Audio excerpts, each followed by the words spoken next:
El primero es a Mijael Sánchez González, de acuerdo con la lista que ellos pusieron. Tenemos hasta un documento que él fue detenido en la Florida por resisting arrest y otras cosas más. Un gobierno con las características del cubano, con una minoría funcional, logra dominar las grandes mayorías nacionales. Ese barco, 10 personas, si el supuesto motivo es infiltrarse para cometer actos terroristas, ¿dónde están las armas? ¿Dónde está cómo pueden hacer acopio de 10 personas ahí metidas, más las armas que se necesitan, que no puede ser obviamente una pistola, a no ser que sean suicidas? ¿Dónde están los explosivos? A no ser que también vayamos a la segunda parte, que lo que muestren ahora de las supuestas armas hayan sido sembradas, como han hecho en innumerables ocasiones, para la foto. Sí, también puede ser, pero hay otra cosa que para mí es peculiar. Ellos pudieron también detener a la persona que supuestamente los estaba esperando a ellos en Cuba. Entonces, sabían todo. Esta persona se llama Duniel Hernández Santos, y fue detenida en Cuba, en territorio cubano. Supuestamente los estaba esperando, pero espera, la historia se convierte en más interesante. Esta persona fue devuelta de Estados Unidos a Cuba hace poco tiempo. Wow. Y estaba en Cuba. O sea, no solo interceptan la lancha, que detienen a la persona que está en tierra, no sé cómo lo encontraron. Es que son tan buenos para eso que es increíble. Y esa persona justamente además había estado aquí en Estados Unidos y lo regresaron para Cuba. Amigo mío, sí. Esto es una cuestión de matemáticas hasta para el más burro.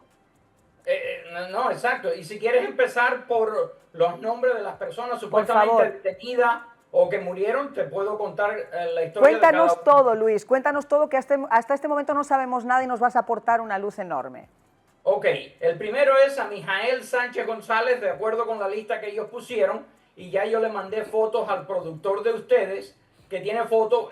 Tenemos hasta un documento que él fue detenido en la Florida por resisting arrest y otras cosas más. El segundo se llama Leordán Enríquez Cruz Gómez. También tenemos fotos de esta persona. Tenemos hasta la fecha de nacimiento de muchos de ellos, de dónde son. Por ejemplo, me salté el primero. Él nació abril 13 de 1978 y era de Sola, Camagüey. El segundo es Leordán Enrique, que ustedes tenían la foto ahí. Ahí está. Cruz Gómez. El tercero, de ese tenemos muchas fotos armado él, que es Conrado Galindo Sariol. Él aparece, también es nacido en Cuba, es de Morón, y tenemos muchas fotos de él. Bueno, perdón, es del reparto Guernica en Camagüey. Ajá. Y hay fotos de él armado. Siguiendo esto, nos encontramos con José Manuel Rodríguez Castelló. De él no tuve fotos, pero sé que tenía 34 años. Nació el 24 de enero de 1992 y estaba domiciliado antes de venir para acá en La Habana, en Plaza de la Revolución. Siguiendo esto, tenemos a Cristian Ernesto Acosta Guevara, y él aparece en una foto armado con uno de los muchachos que se cree, ahí está, que es uno de los que ha muerto, porque hasta ahora teníamos el nombre de una persona. Hay otro más, siguiendo esta lista, ese es Cristian. Entonces, siguiendo la lista está Roberto Ascorra Consuegra. Tengo la fecha de nacimiento de él, es un muchacho de 31 años, pero antes de entrar en tu programa, vi una entrevista en Telemundo, donde este muchacho lo están entrevistando y está aquí en Miami y está a salvo. Entonces, ellos ponen el nombre. Yo sé que este muchacho de dónde es. Puede ser una persona con el mismo nombre, quizá, pues se han dado también los casos donde puede haber una persona que coincida en un nombre. Puede ser, pero el nombre es inusual. Roberto Ascorra Consuegra, y es natural de Cienfuegos.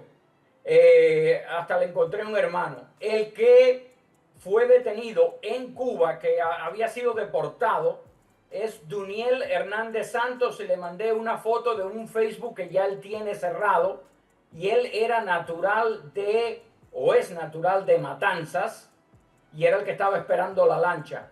El que murió, que ellos dan ese nombre, es Michel Ortega Casanova. Él vivía en Lakeland, en Florida, tenía 54 años y era natural de Gallo, de Morón, en la provincia de Ciego de Ávila. Y ahí ustedes tienen la foto de él. Y nos queda otra persona que es Ledián Padrón, que parece, era un muchacho de 24 a 25 años, y sale en la foto con Cristian, donde están armados con un arma, que aparecen dos ahí. Ese es el otro. No tengo más datos de él. Encontré dos de los Facebook y ahí está la foto. Y sí, ahora después encontré más fotos después que apareció esa. Pedro, interesante, ¿no?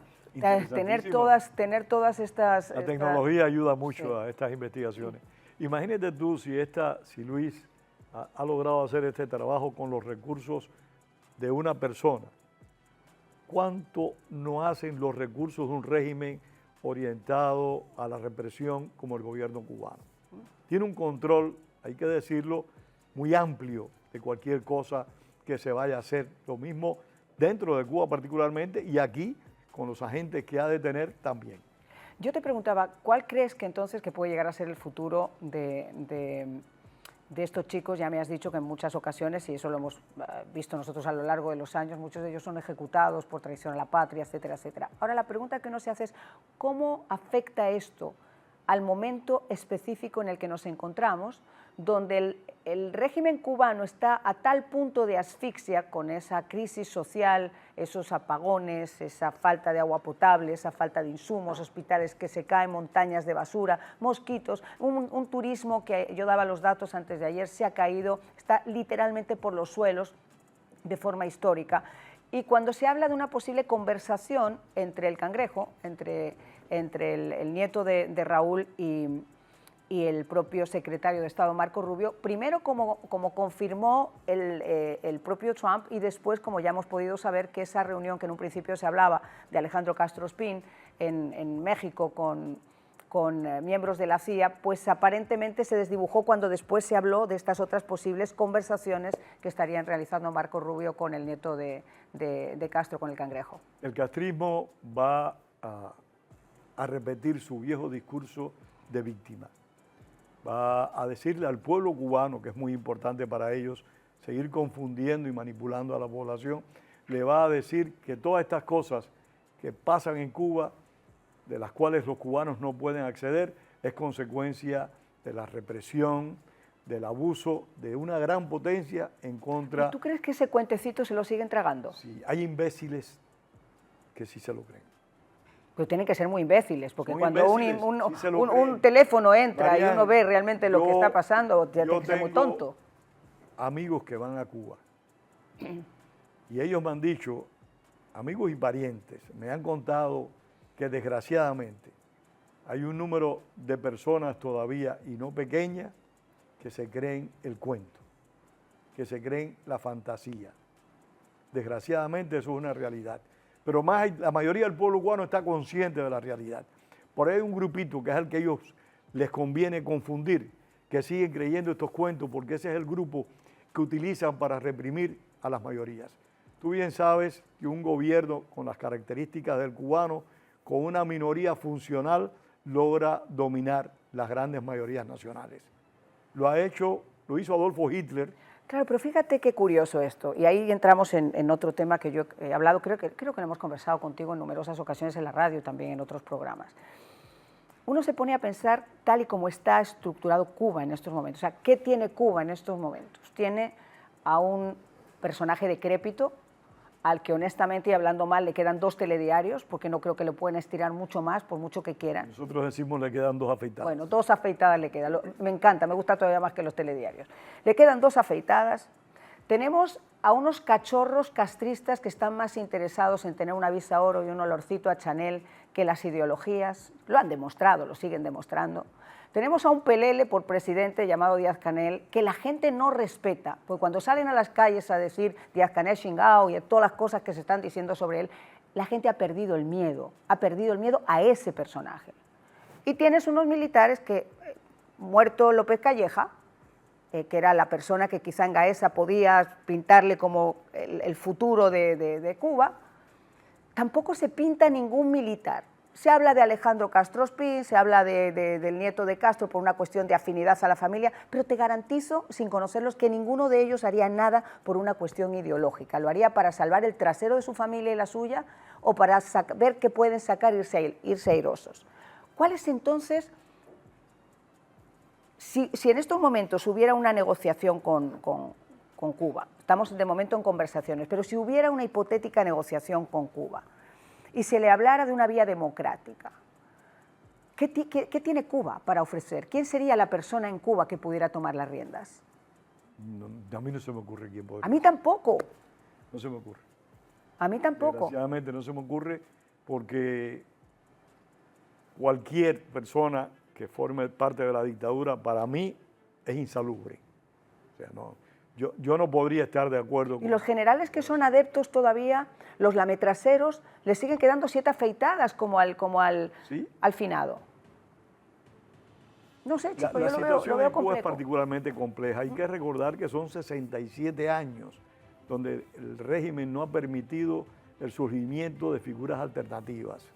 O sea, es una situación muy particular.